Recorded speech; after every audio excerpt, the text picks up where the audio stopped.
Blog Talk Radio.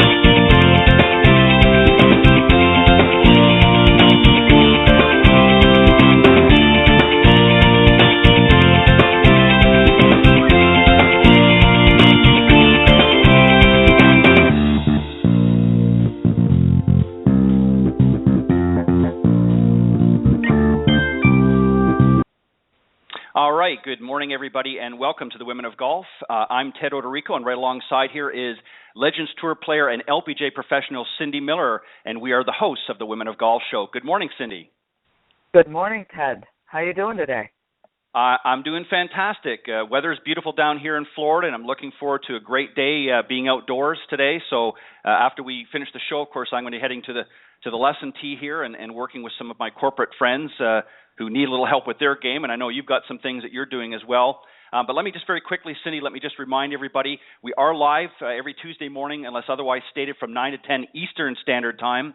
And we're coming to you, as I said, live here on blogtalkradio.com.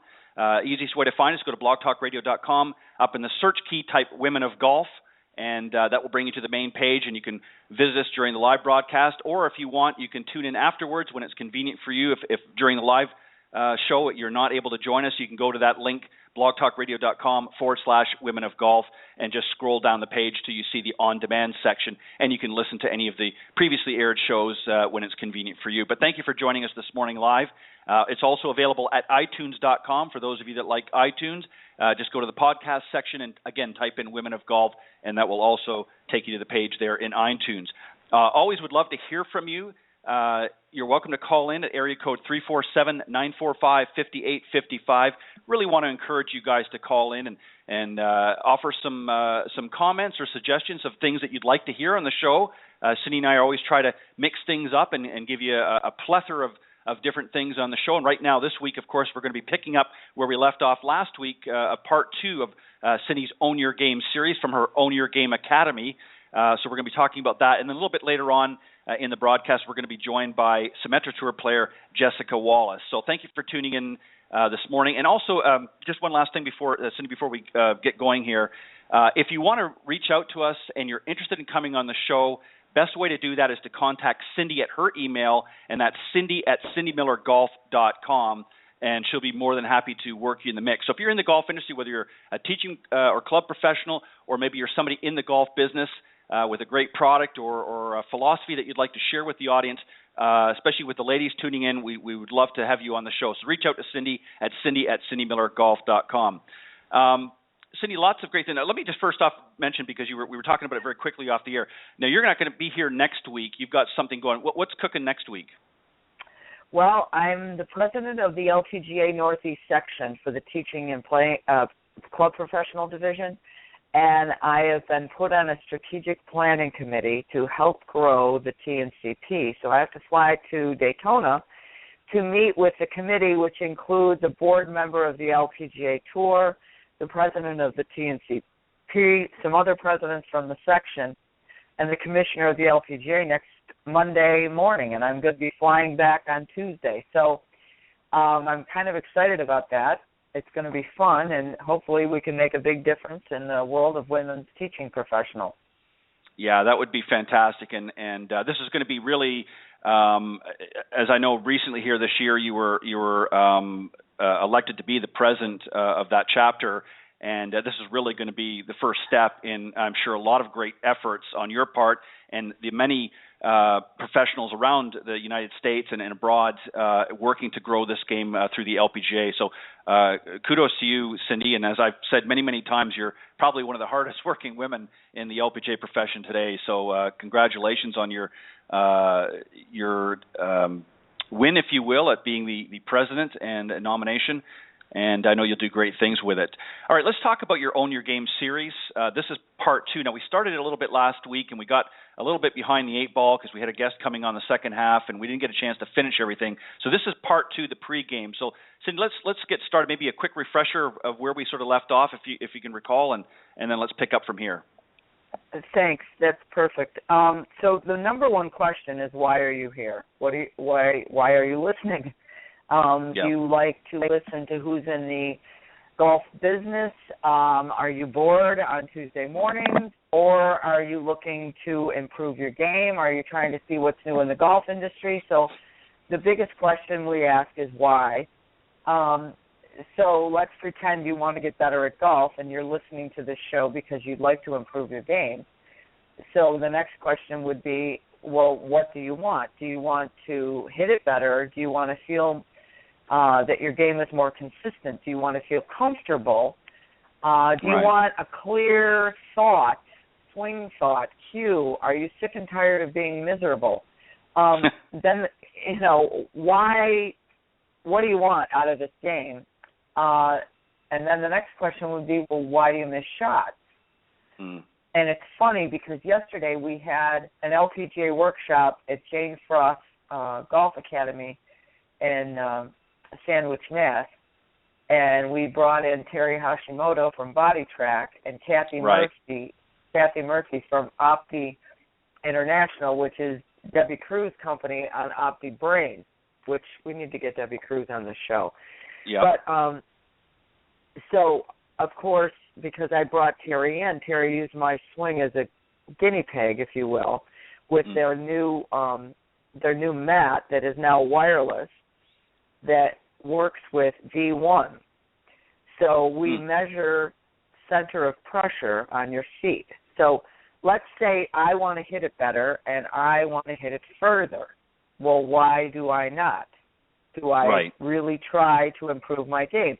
I've never met anyone who tried to miss it on purpose, and I'm one of those.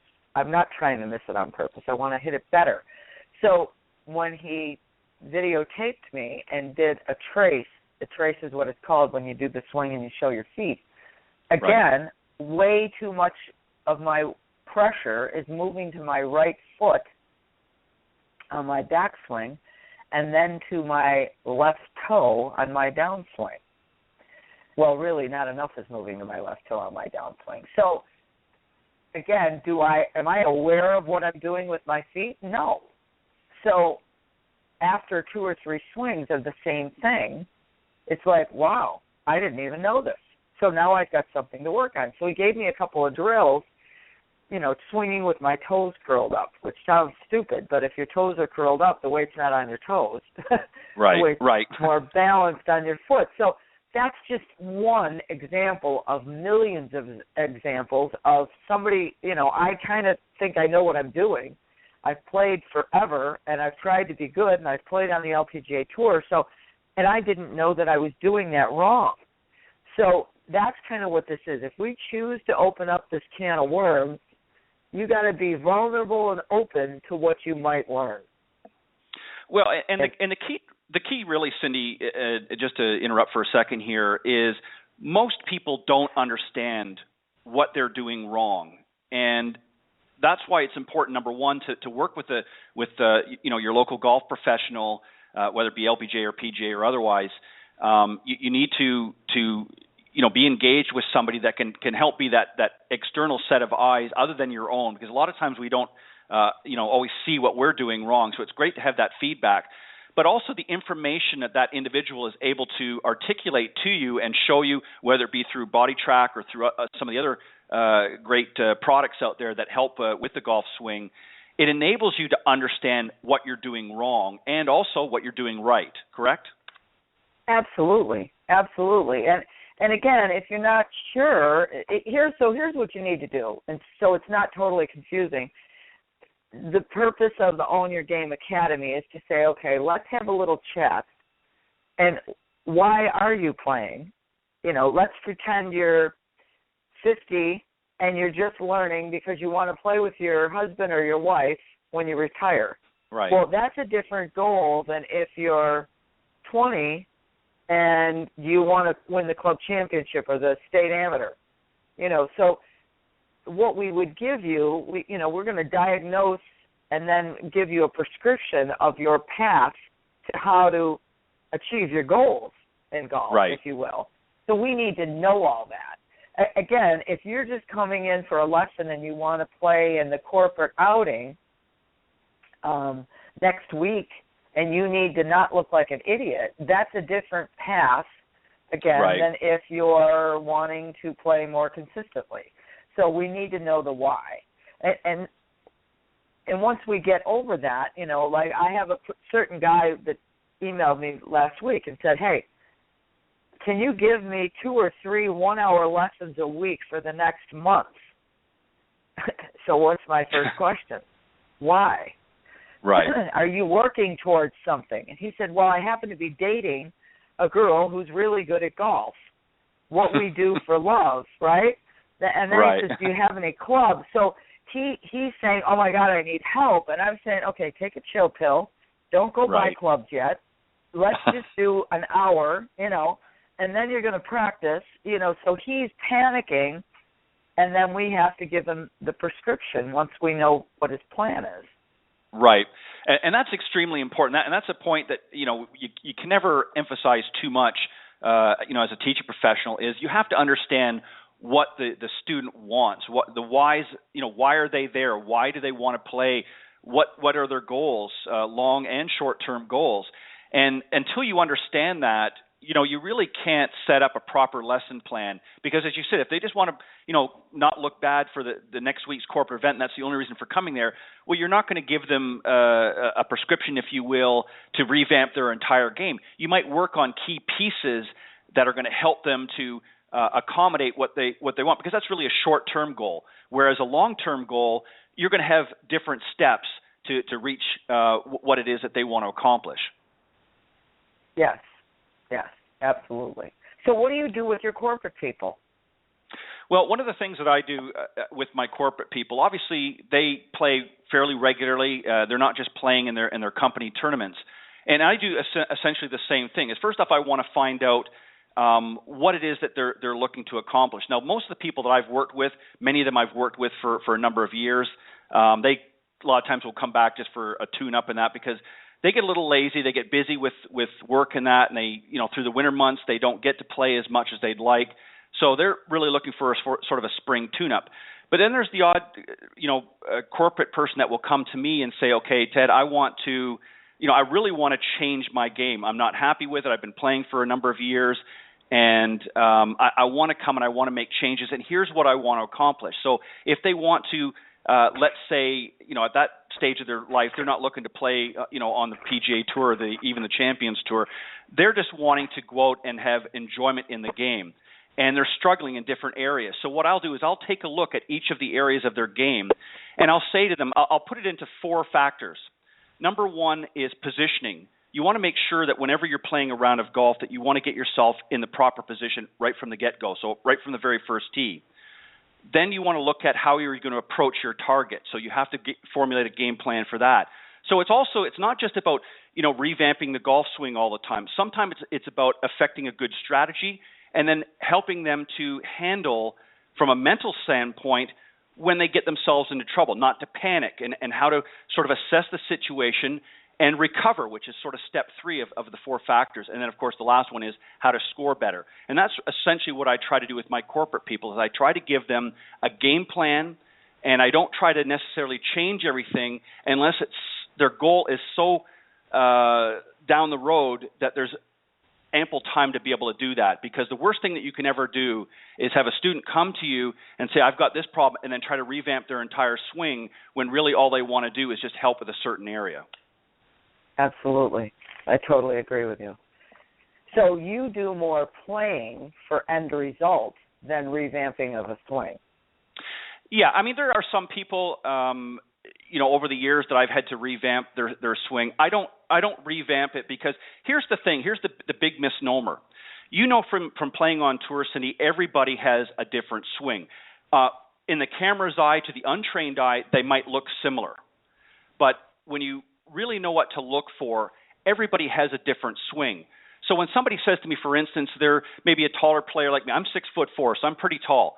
I might emulate in retrospect, I might emulate a player, say like a Nick Faldo or somebody taller like that.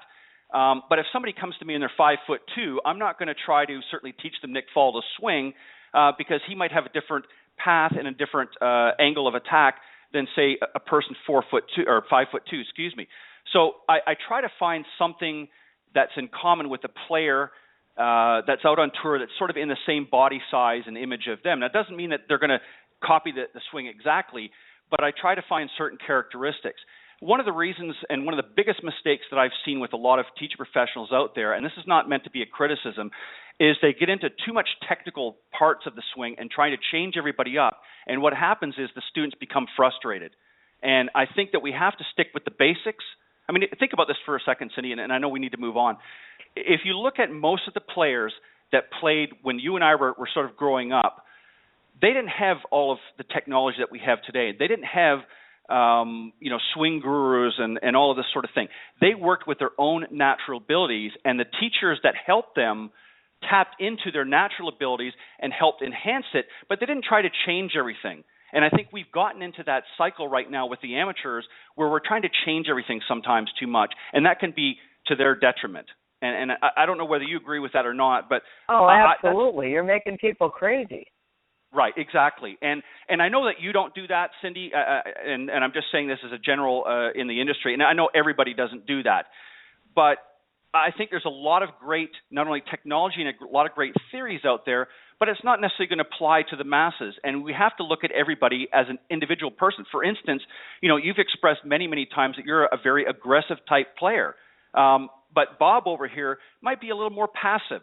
So I'm not going to, if I was teaching you and I was teaching Bob, they're going to be entirely different game plans, if you will, because I know that you're a more aggressive type personality. So there's things that I'm going to work with you differently than I would with Bob. I'm not going to sort of mix it in. There you go. That's a perfect segue into the next point is, so who are you? Mm-hmm. And that is so important. And what I see is students comparing themselves to other players. Yep. It might even be the ladies at the club, or it might be a high school golfer. It might be the guy you work with. Well, this guy drives me nuts and he beats me all the time. And he's a different player than you. You cannot compare yourself to someone else. Now, you might aspire to be as good as him, but you can't compare. So given that point, like you just said, I'm going to be driven, competitive. You need to know who you are and your behavior style. So part of the Own Your Game series and academy is, number one, how do I learn? Do I want to see it, feel it, or hear it? Well, what does that mean? Well, if you're taking a golf lesson, there's so many left brain, right brain things that are going to be going through your head. We're going to bombard you with, I'm not going to bombard you with information, but your other teacher might bombard you with information, and you need to be able to disseminate that and wheedle it down to one or two key points. And so if you're an auditory learner and you played an instrument, or you were in chorus, or you're a dancer, whatever it might be, you might say, my tempo, it's 1 and 2 and 1 and 2, and that might be your dumb, blonde, brain-dead key for the day. Right. So all this information, we're going to whittle it down to something very simple that you can use when you go out to play, because that's what this is all about, is learning how to play better. The second thing is, who are you, is what's your behavior style. And again, we've got a behavior assessment that we give you to find out, are you a high D? It's a DISC assessment, and lots of people know that, and they use it in business all the time. Mm-hmm. A high D is a driven, competitive control freak, typically an entrepreneur, a go-getter, a let's do everything fast, I want it done yesterday, I need results today. That person would be Suzanne Pedersen and Tiger Woods. Yeah. Let's say you're an I, you're influencing, you want to have fun, you're the life of the party, you're everybody's friend. That would be Chichi Rodriguez, Peter Jacobson, Lee Trevino, and Fuzzy Zeller. All you ever did was talk, okay? Yep. You don't pay attention to details. You lose things. You picture things. You're very right-brained. Let's say you're an S. That's steady. And that's, I need to do everything in order. Don't rush me. That's Jason Duffner. That's Freddie Couples. That's Ernie Els. And you can see their demeanor if you pay attention. So hopefully we're teaching the listeners something new to say, oh, wow, I never even thought of that. Let me watch these guys on TV and see if I can figure out who they are. And then the C would be very cautious, concerned, detail-oriented. They're going to dress pretty boring. They're going to wear khaki, black, gray, navy. They're going to be, they want details on their yardage book, so that Bernard Langer is the perfect high C. Who else would you think of as a high C? Charles Howell III. Sure. Yeah. Probably even, I would think, maybe Padraig Harrington might be another one. Very detail-oriented. Right. Definitely, as I mentioned earlier, Nick Faldo, very definitely detail-oriented. I mean, he was fanatical about, his swing and the details of his swing. Those are great points, and you have to understand that. And people say, why do I need to know, all of this? What is it? How does it matter to my game, whether I'm a D or I'm an I or whatever? Why is it important? And Cindy, you've explained some of it, but why is it important? Why do they need to know this information? Okay, so perfect example. I'm a high D, and my husband is a high S. And we both played on the tour. So I played on the LPGA Tour. He played on the PGA Tour. So if he's caddying for me in a tournament, and his game plan is to hit every fairway and every green and be totally consistent, he would be the tortoise, I would be the hare. Right. Hitting every fairway and every green to me, doing the same thing over and over is absolutely boring. I'm like, oh, my God, shut up, let's go. So if I'm standing on a shot and I'm not aware of this, because this has happened, and he happens to be caddying for me, and I'm in a tournament, and I want to go for the pin on a par 5. Let's say we're a par 5 second shot, and there's a little bit of water. Let's say the water, we got to carry the water 180. The green is 200 yards. I'm like, I got this. So he might say, I don't believe that you have a 50-50 chance of getting over this water. Because if you miss it at all to the right, you're going in the water. So he's going to avoid the risk at all costs because he doesn't believe the numbers dictate going for it. I'm fired up and want to go for it. Now he says, I think you should lay up. He has put the brakes on me, so what's going to happen inside my body? I'm going to lock up. I'm going to go, what? Yeah. I wasn't even thinking that thought. Are you kidding me? So now I'm going to become cautious. Yeah. Now my muscles are tight. Now what's going to happen? I'm going to miss it. So he just suggested that it's going in the water. Now I better lay up, and I better buy into that plan. Because if I don't, because I've done this, I'm mad at him. I'm thinking about him while I'm standing over the ball, wanting to kill him, okay, because he's telling me to lay up when I want to go for it. And I'm like, oh, my God. So now, again, if you're married to somebody for 34 years, you're going to go, you never want to go for it. So now he's trying to help me not make a double, and now I'm having an argument with him in my brain. So who's the idiot? I'm the idiot if I don't know that. Well, and this is why, and that's an excellent point. This is why it's important to not only own your game, but to play your game, because that's a great example between you and Alan, because Alan is a more conservative player. You're a more, as I said, a sort of an aggressive player, and there are points and times where the two can overlap. But for somebody that's traditionally a more aggressive player, to suddenly shift gears and suddenly become an ultra-conservative player goes against their natural person. It's much like, I'll give you another example. You mentioned Freddie Couples, and I've mentioned this before on the show, Nick Price. Two great players, two totally different swings. Freddie, of course, is a much more laid-back, easygoing, smooth-swinging professional. Nick Price is very quick, very aggressive in his play, but both comparable players. If all of a sudden I was to say to Nick, okay, you got to start swinging like Freddie Couples and vice versa, their games would fall apart completely because that's not the way they're designed to play. And that's why when you get in that situation, Cindy, and Alan's, chomping in your ear to lay up or to do this, it goes against your natural instincts and abilities and causes you to obviously, all kidding aside, build a resentment against that philosophy because that's not who you are. You're cracking me up. Am I right? Oh, absolutely. You speak the truth. Yep. And it brings on to the next point in the series, which is what are your tendencies? Obviously, firing at the pins and laying up. So there's two good examples there. Alan is more of a layup player, and you're more of firing at the pins. And they both have their pros and cons.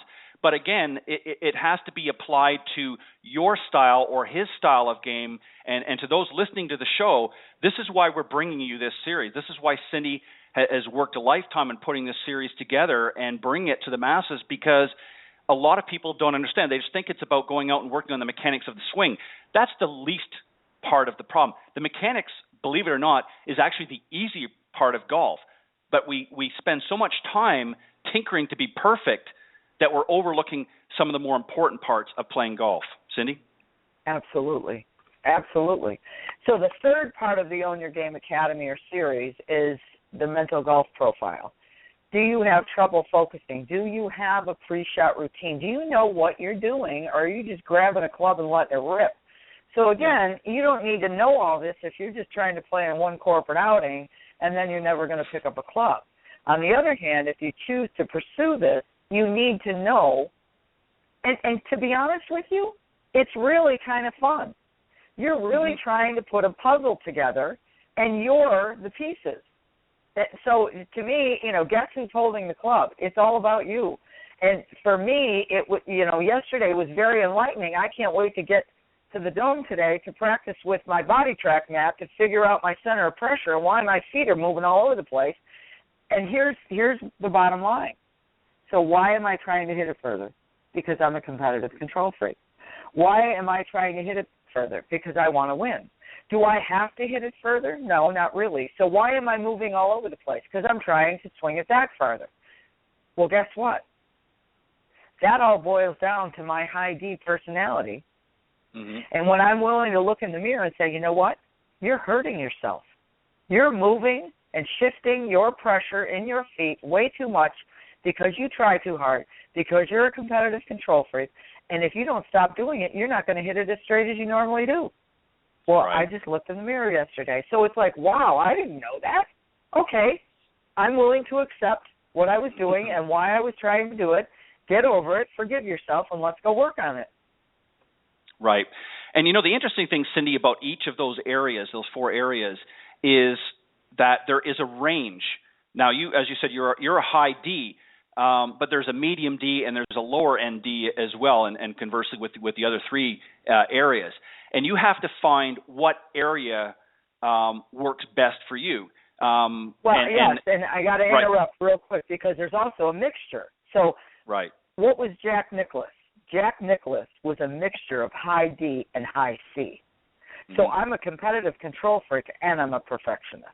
And I want to do this right, and I'm on a mission. You could see it in his eyes. Yep. So there is always a mixture, and you need to be aware of what you are. And that's why it's important to do this program, to figure out who am I, why am I playing, and what can I do about it.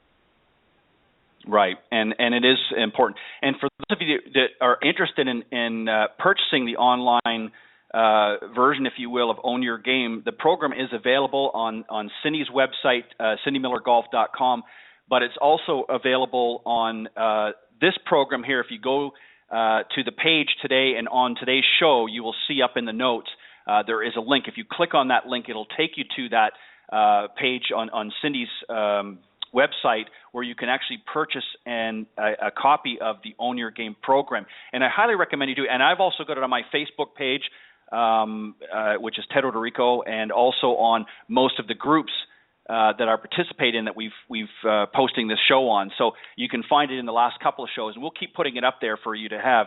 But it's a great program. And Cindy, you want to give maybe a little more detail on that, how what they're looking at? Well, they're looking at the three assessments of the learning style quiz, and they're looking at the DISC profile, which you're going to get a 12-page report on yourself, and then you're looking at the Golf Psych Mental Golf Profile, which is like a 30 to 40-page report on you, and the 8 Traits of Champion Golfers, which was created by Deborah Graham and John Stabler, and they got all their information, and their research was done on the PGA and the LPGA Tour. So you will get a personal report, and you get 4 one-hour live webinars that will be also recorded if you can't make the live webinars, and you can listen to them as many times as you want. And all of that for the price of $249. So if you're willing to invest in yourself, it's very affordable. Yeah, and if you want to become a better player, you really have. It is an investment. You know, there's no such thing, and I'm going to tell you this as a golf professional, and I know Cindy, you would echo this as well. There is no quick fix in golf. You know, the term, I don't know, has been floating around for decades. You know, I'm looking for a quick fix, and it's a buzzword. I don't know whether it's from the media or how it's came about, but there is no quick fix. Golf is a journey, much like life is, and you have to be willing to invest some time. And again, depending on, as Cindy talked about in the early part of the Own Your Game series this morning, you know, you have to understand and ask yourself why. And here's what I'm going to suggest, Cindy, that we do. I would like for you particularly, because, I mean, you obviously have the information at hand. I think it would be interesting to get some of the people that have taken the program, get them on the show, and let's talk about some of the things, some of their experiences, and what they learned about themselves. Absolutely. Maybe from the beginning of the, you know, earlier program, maybe somebody that's just started out with the program, somebody that's maybe a little further along, and maybe somebody that's completed the program. I think we should work that over here in the next, you know, upcoming months, and get them on the show here and really talk about it from, no offense, but the horse's mouth, what they experienced. And more importantly, what they learned about themselves, because I think that tells a much different tale than what most people would understand. But a great series, Cindy, and I know it's going to be continued success, and I'm going to be doing my best to push it as well, because I think it's a worthwhile investment, as you said. Cindy, we've got to wrap up Own Your Game, because I see that Jessica is waiting in the wings for us. So let me just do a quick introduction. Jessica Wallace, of course, is a Symetra Tour player who's on her way to becoming an LPGA Tour player, and I know she's working hard to do that. In fact, she just finished second at the IAO Championship here just a few weeks ago, originally from British Columbia. And she attended Pepperdine University for a while before she transferred to the University of Colorado, where she won the 2010 CU Heather Farr tournament while playing for the Buffaloes. And she was named the 2011 Big 12 Newcomer of the Year and selected to the 2011 All Big 12 First Team. And she's a 4-time NGCA All-American Scholar from 2009-2011. So let's welcome back, Cindy, Jessica Wallace. Good morning, Jessica. Good morning. How are you doing? We're doing good. Congrats on your second place finish. Thank you. Jessica, welcome back. And I want to start things off, and then Cindy, I'll let you jump in as well. I want to ask you about that. Some great scores: 69, 67, and 70 for a total of 206, 10 under. A pretty good score, if I do say so myself. But I want to ask you, the first question is, what did you take away from that tournament, and what did you learn, if anything? You know, I think it was an interesting off season for me because I've spent it back up in Canada for the first time in a few years. So I've been working on my game, but, you know, dealing with the Canadian weather at the same time. Yeah. So for me, it was just a reinforcement that, hey, you don't have to be in perfect weather to be able to get the work done on your game and be prepared to start the season.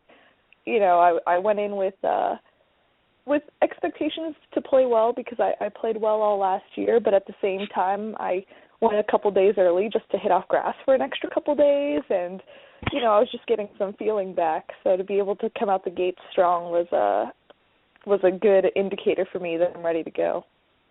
Wow. Yeah, second place for coming out of a cool winter. That's pretty impressive to start the season out for sure. What specifically, though, do you think? Did you learn anything? Do you think coming out of that tournament that's going to help propel you for into a great season? For me, I think it's just the confidence that you take away from being right up there all week. I thought I played a very solid game, so for me it's just the mentality that, hey, I was there all week and I didn't stumble, I stayed strong, I kept to my game plan. So I think it's just being able to take that going forward and know, hey, I've been there, I can do this. It's not out of this world to expect to win every week, so that's the game plan. Yeah, very, and very well. On the course, what was your game plan? You said I stuck to my game plan all week, and basically you're now seeing the belief that, yeah, I am good enough to be here, and yeah, I could win every week, and I have a plan that I propose to myself and see that plan works for you. So what was the game plan on the course? For me, it was I was just trying to take advantage of the holes that I felt were birdie opportunities and being able to at least give myself looks. So for the whole week, the par fives out there were very scoreable, so I was really trying to take advantage of those.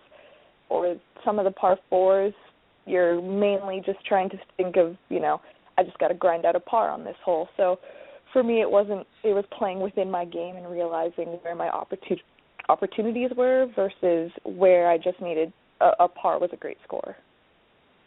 Perfect. Let me ask you a quick question, because something you just said that kind of piqued my interest that I think would be interesting to some of the amateurs out there. You said a lot of the par fives were scoreable. How do you know, when you're looking at a hole from a professional standpoint, how do you know if a hole is scoreable or if it's not? What's your measure, if you will? I think a lot of it has to do with the individual, how the individual player takes it, because some holes just suit my eye versus others.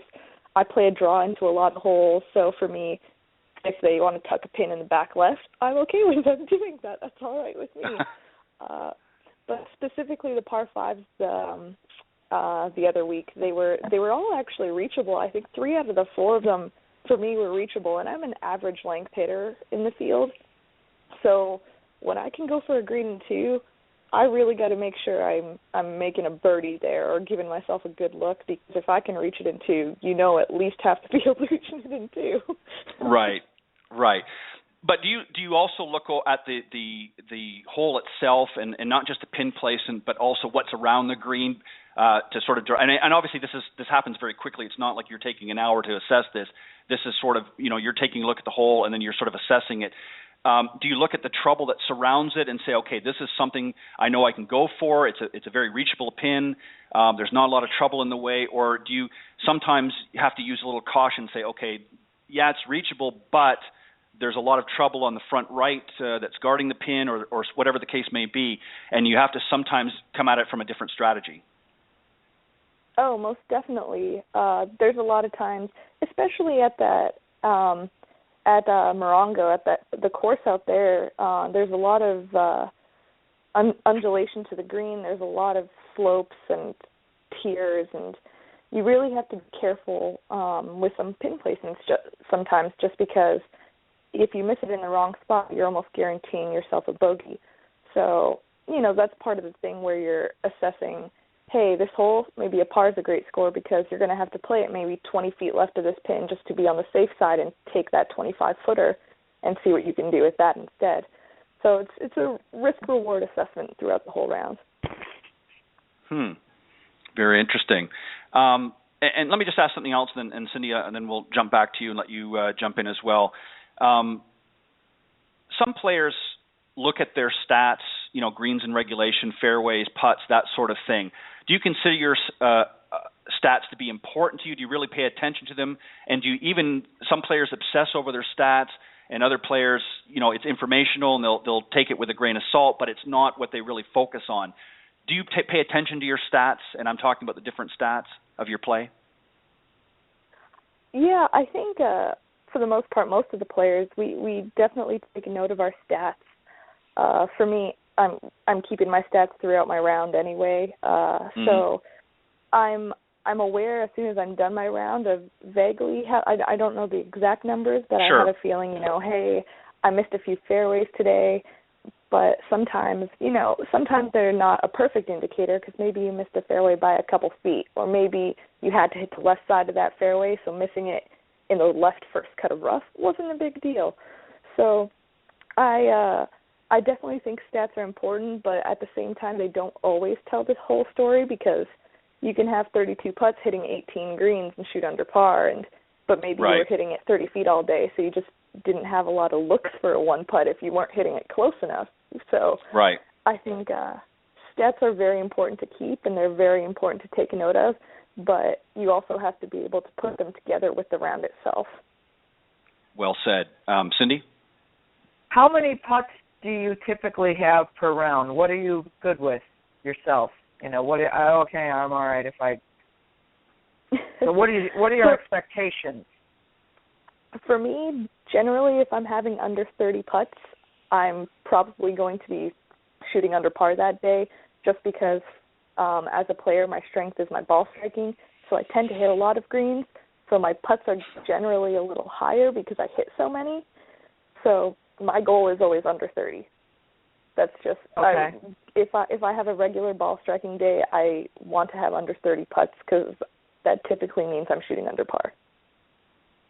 And how many 3 putts per round did you have this past week?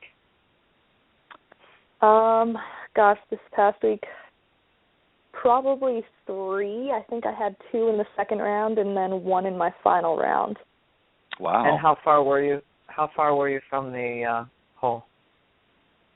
A couple of them they were decent lengths, maybe, but only 40 feet or so. They were 3 putts that I didn't like at all. So okay, and so again, the reason for the 3 putt would be a bad first putt that didn't get you close enough to lag it.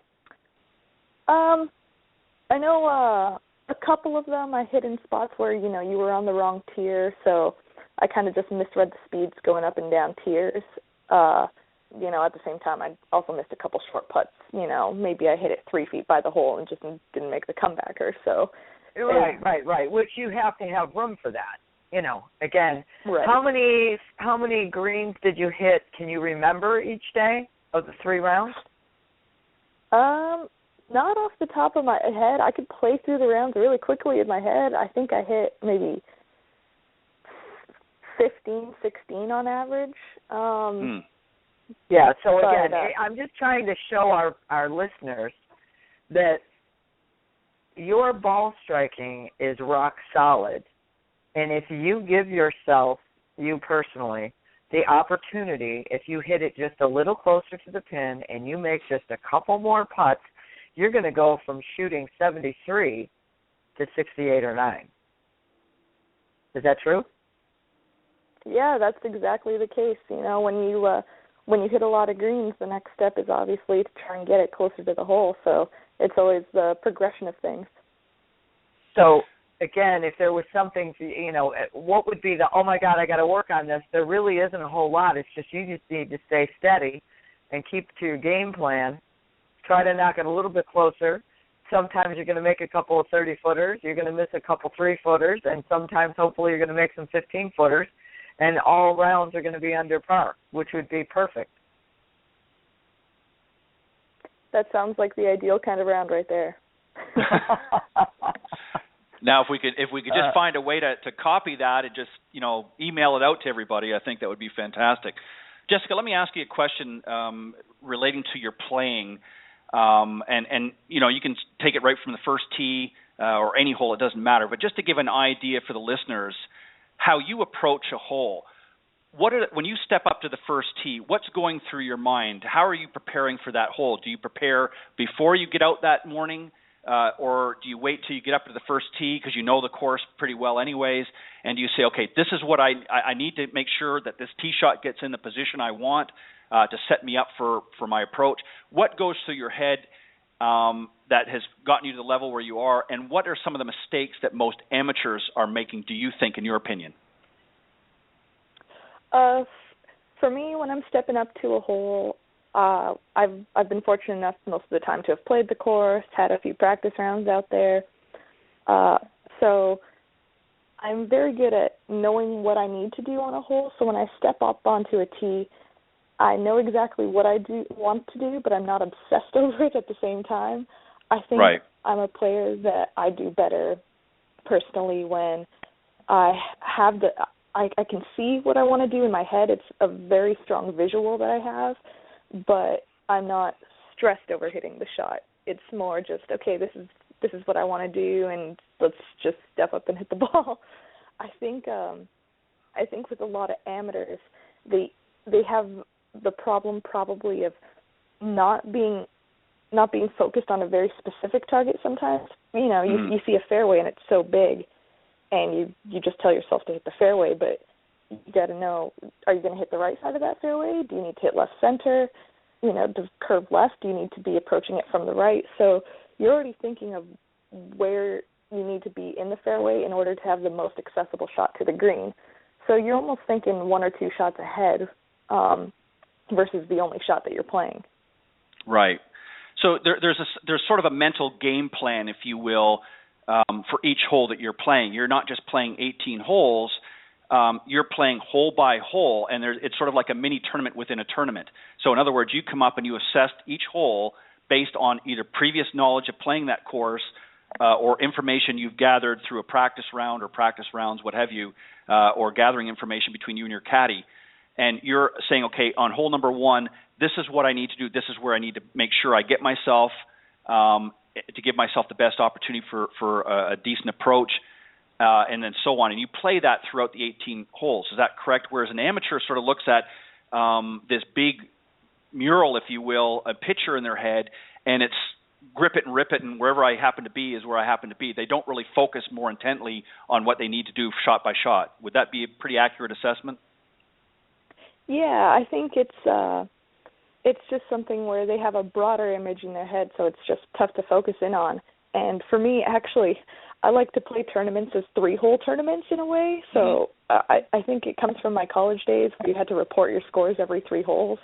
But to me, I go every 3 holes and I try and see, you know, hey, what can I score on these 3? So every 3 I'm seeing, you know, can I play at each 3 under par? Can I shoot even here if they're a tough 3-er? So yeah, it really is just a mini tournament within a tournament. Very interesting.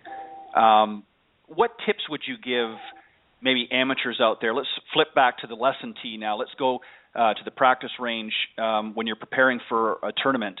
What tips, based on what you do, could you give the amateurs out there in order to prepare for maybe their corporate event? While they're out there practicing, what should they be looking at? What should they be focusing on to give them the best opportunity to have a successful round?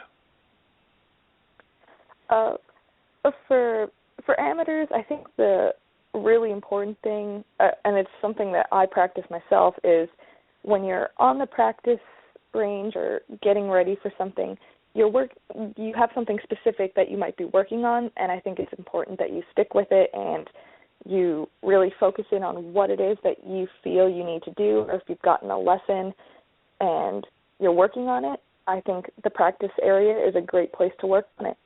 I think once you get on a golf course, especially in a tournament or something, you know, something where you're trying to really perform your best, at some point you just need to go out and play and not obsess over it, and just hope that the practice you've put in translates itself over with it without you having to constantly be thinking about it. So I think, you know, they got to get in all the short game work, of course, as well. But if they're working on something in their swing, work on it as hard as they can in practice, and then hope that in a tournament or in a corporate tournament or whichever they're playing, it translates itself over rather than being obsessed about it. Yeah, well said. I agree. Cindy? You know, do you work on stuff on your swing? What did you do over the winter? Because we live near each other. I'm in Buffalo, and so what was your game plan in the winter? Where did you hit balls? What did you do? Well, for me, I have a course in my hometown called the Redwoods that they let me go. I'm from Vancouver, so I just have rainy winters. Oh, so you're nowhere. Yeah, no, you're nowhere near me. Okay. Your winters are a little bit worse than mine. Yeah. But so for me, I can still hit balls. I'm just hitting balls off mats, but I'm still outside. I can still see the flight of my ball. But I was working more on getting the proper rotation on my backswing and loading up properly. I felt like I wasn't getting the full potential out of my distance just because I wasn't loading efficiently. So that's something I was working on this winter. While at the same time, I went down a little early just to get the feel of the greens again, chipping out of the rough down there. But for me, at the same time, I worked on it, for a few months this winter. So I felt that once I was on the course, I just needed to mentally check out of the swing checking, type of mentality and just think, hey, here's the shot. I want to hit it here. How do I do that? Go. So more visualization? Visualization with feel a bit. I'm a very feel type of player. If I feel like I may need to club up, but I can't 100% justify it to someone else, I'm going to do it just because I trust my gut instincts a lot on a golf course. But it's definitely always fun to get back into tournament mode. How have you learned to trust your instincts on the golf course? I think that's just years and years of playing and the experience of being in situations on a golf course. You learn. The only way you can learn to trust yourself is to have gone through it before, and I think a lot of people second guess themselves. And I'm a player that usually I don't have a caddy for an event, so I'm usually on my own. So for me, I am my own caddy for the most part. So I think I'm able to trust my own judgment out there and be very confident in what I have to say for myself. Who knows your game better than yourself? That's awesome. Perfect. What are you going to do? What's your primary goal for this season? Obviously, you want to get a W under your belt, but what's your primary goal for the season?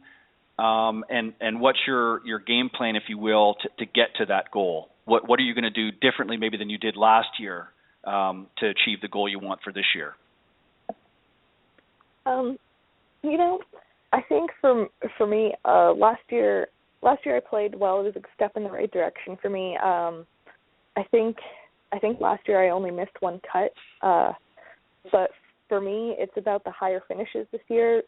My results to all be, I want top 20s. I want the result to be poor. If it's going to be a poor week for me, I still want to be, 30th. I don't want to have the results where, you were off your game and finished 60th, because honestly, that's on the Symetra tour, that's just not going to cut it. So right. For me, I think I need to keep the consistency that I brought that last year while upping my game so that the consistency is at a higher level. I think one of my biggest goals this year is to shoot more of those rounds that are 4, 5, 6 under, because I'm I was comfortable last year shooting even, and I shot even or 1 under a lot. But and my goal is to obviously get a win. So for me, I need to shoot those numbers where you're throwing out the 5 under, or you're throwing out a 5, 6 under, because the talent's so great out here that you need to shoot those numbers if you're going to compete. So scoring-wise and results-wise, that's obviously my goal, is to shoot those numbers and be able to get the win. Obviously, you have your own technical goals as well, Right. And for me, a lot of it is, trying to hit it close to the hole from this far, or just I wanted to give myself more looks on par 5s. I felt like I could lower my par 5 scoring average. So there's a lot of mini goals that go into a season, but it's almost like setting yourself a little bar so you have objectives throughout the year that you go through. Well said. And you're certainly well on your way to achieving that. As I mentioned earlier, just some of the stats from your championship at Morongo, you were 3 under, 5 under, and 2 under respectively during that tournament. So you're certainly better off than what you were last year, right out from the gate this year. So you're well on your way to achieving your goal, I think. So Jessica, I want to thank you for joining us. We've got to wrap up here, but you're certainly welcome to come back anytime. And we enjoyed listening to you and having you share some of your perspectives, if you will, of how you play and how you approach and really how you own your game while you're out there on the Symetra Tour. So good luck this season, and keep us posted. Let us know how you're doing. Yeah, thank you so much for having me. I appreciate it. And, you're really well on your way. You've got rock solid plans and goals, and I believe you're going to achieve them. And again, if your mission is to win on the LPGA Tour, you're doing everything you need to do the right way. So good luck. Thank you. All right, Jessica, go and enjoy your day. Work hard, and as I said, we'll have you back on here again soon. So thank you very much, and much continued success in 2016. I will talk to you guys soon. All right, Thanks. thank you. What a great young lady. Just really has it together, and I like to hear that. And it really goes to what we were talking about earlier, Cindy, and I know we only have a minute or two left here before we got to go, but it really goes to what we are trying to get across in the series that you've brought us, Own Your Game. And that is really to understand the whys and to understand a little bit more about yourself and how you handle certain situations. And also you have to be able to, based on that information, set your goals throughout the year, whether it be short-term and long-term goals, to give yourself the best opportunity to success. So we're going to keep bringing you the Own Your Game series. Next week, as we mentioned off air, Cindy, and you're going to be going to Florida, I believe you said, and to go to a meeting next Tuesday. So you're not going to be here, but I'll be back here next week with Fiamma Felice, who was a big break contender in Florida, and also her partner Ashley Dyer, who is the co-founder of FlirtyGolf.com, which is a great line of women's apparel. So they're going to be coming on and joining me next week. So we're not going to have the Own Your Game series next week, as Cindy will be off, but we'll be coming back on the 15th with the next part of the series and a great guest as well that Cindy's lined up. So Cindy, as always, thank you very much for all that you do, and I know you've got to go, but thank you for bringing this series. I think we're going to have a lot of fun. And one last thing I want to say about it is Cindy's going to reach out to some of the people that have already taken it. But for those of you listening today, I strongly urge you to go and get your own copy of this online program, Own Your Game series. Go to Cindy Miller's website, cindymillergolf.com, and you can purchase it there for about $249. Lots of great components to it. And once you've done that and you've gone through some of the program, reach out to Cindy and let her know. And we want to get you on the program as well to share some of your thoughts and ideas of what you learned and how it's helped you and how it's changed the way you think in better preparation of navigating yourself around the golf course. So let's do that. Let's work together on and helping to grow the game. And I think we've got a great season ahead of us, Cindy. So thank you as always for everything that you do. Thank you so much, Ted. You have a great week, honey. All right, you too. And thank you. And we will see you next Tuesday right here on the Women of Golf Show. Thank you, everybody, and have a great week.